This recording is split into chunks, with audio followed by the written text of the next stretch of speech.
This video lesson is on finding zeros of functions. We'll do 3 examples. 2 are on factoring, and 1 just using other techniques of algebra. So, to find, let's give a function f of x equals 2x squared plus x minus 15. To find the zeros of this function, we set the function equal to 0 and solve for x. So we'll rewrite this as 2x squared plus x minus 15 equals 0. Now, this is a review from Algebra 2, but to factor this, it's a trinomial, so we're gonna find 2 binomials that work. We're gonna multiply 2 times negative 15. That's gonna be our product.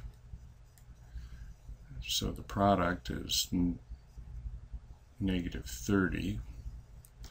And the sum is 1. The b coefficient is 1. That's our sum. So we need 2 factors whose product is negative 30 and whose sum is 1.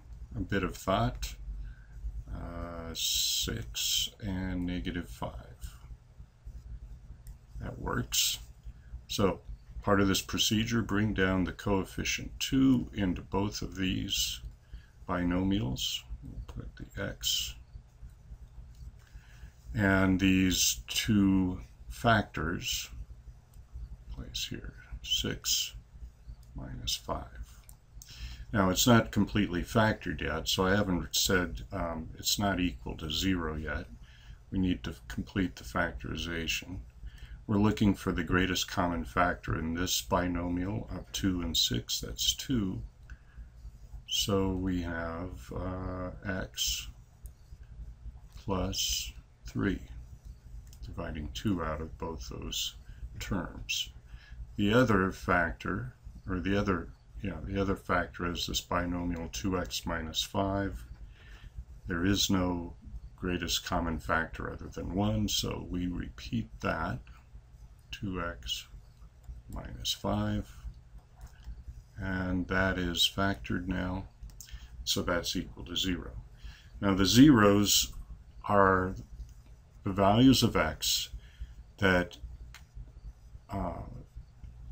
cause either this factor to be 0, which would be negative 3, but technically we're saying, well, x plus 3 has to equal 0, or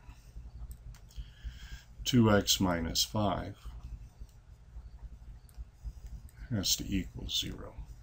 And you can see if I subtract 3 from both sides, I get x equals negative 3, or adding 5 and then dividing by 2, x would equal 5/2. So those are the zeros. You could write it as x is equal to negative 3 or 5/2. And this utilizes the zero product property. Okay, so trying another one. This is a cubic equation. F of x is equal to 3x cubed minus 10x squared plus 8x. Now, again, we want to find the zeros, so it's the values of x which cause the function to be 0. So if we set the function equal to 0 and solve for x, those values of x will be the zeros. So 3x cubed minus 10x squared plus 8x equals 0. We solve for x. Now in this polynomial, or this expression here on the left, the first step in factoring is always looking for a greatest common factor. Now over in this previous one, there was no greatest common factor. X wasn't in any of the terms, 2 didn't divide evenly into the other two terms, so it was sort of in a simplest form. In this one, we have an x is common to both, or to all terms, so we should factor out x first, and that leaves us with 3x squared minus 10x plus 8 equals 0. So that's the greatest common factor, GCF. I think I'm off the side there. Now we're left with a quadratic, and like the first example, we have to find this, to do the factoring, we're going to multiply 3 times 8, and 3 times 8, that product is 24. And then the sum is negative 10. So negative 10 is our sum. And we're looking for factors whose sum is negative 10, but the product is positive 24. Well, those would be two negatives. Two negative factors of 24 that add up to be 10 would be negative 6 and negative 4. So now we have x times, and we'll bring down the 3 into both of the factors. Now again, this now isn't going to be equal to 0. This is just an intermediate step. 3x, we bring in these factors that we found of 24, negative 6, and negative 4. Oops, scratch that.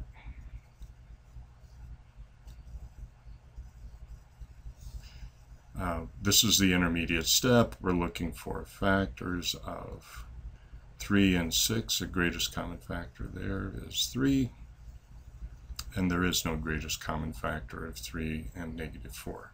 So x, 3 into both these terms, we're going to get x minus 2, and here we have 3x minus 4 equals 0. So as before, now that we have it factored, we can say, well, what are the values? We have 3 different factors, and if the product is 0, that means one of these factors has to be 0. So either x is equal to 0, the first factor, or x minus 2 is equal to 0, or 3x minus 4 equals 0. Hope I didn't go off the side. You can do this last step mentally in most cases, but our zeros then are x equals 0. Here it would be 2 in that second clause. Or adding 4 and dividing by 3 would be positive 4/3. That's finding those zeros by factoring. Now one other function, a little different flavor. This is a square root function. The square root of 4 t plus 1. Now, same technique, set it equal to 0. So we've got the square root of 4t plus 1 equals 0. Technique for solving a function or a equation like this is, if you've got a square root, square both sides. So I'm going to square both sides, and if I square a square root, I'm just going to get what's inside, and if I square 0, I'm going to get 0. So that leaves me with 4t plus 1 equals 0. And if I subtract 1 and then divide by 4, I think you can see that t will be equal to negative 1/4. There is 1 0.